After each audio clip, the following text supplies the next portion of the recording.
Heto po mga kabero, nandito po tayo ngayon sa South Super Highway.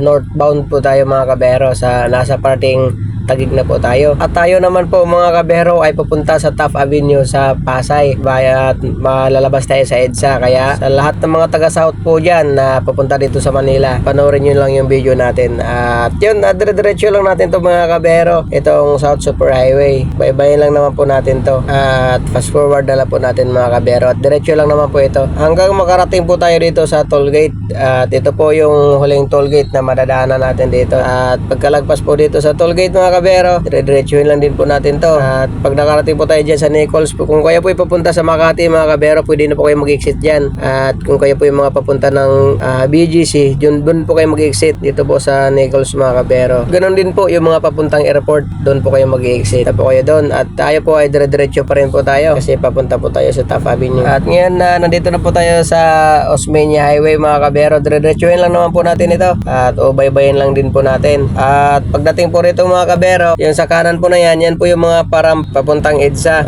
mga pa-northbound po mga kabero, mga papuntang Ayala sa Makati, Mandaluyong, Ortegas Pasig, mga papuntang Quezon City o Monumento. Yun po sa kanan na yun.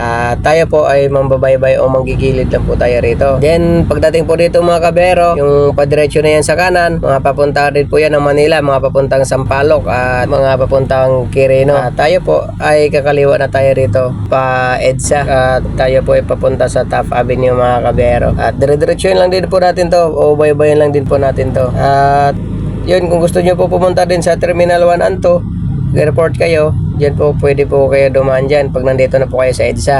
Bukod po dun sa Nichols kanina, yan po, pwede po yung kumaliwa dyan. Mga papuntang Cavite, pwede po kayo dyan at Sukat, Parañaque. Tayo po ay dito na tayo sa baba mananatili at papunta tayo ng Taft. At sa unahan dito mga kabero, ayan na po yung Taft Avenue. Kaya hanggang dito na lang po tayo. Maraming salamat. At kung nakakatulong yung video ko, paki-share na lang po at palagi po mag-ingat.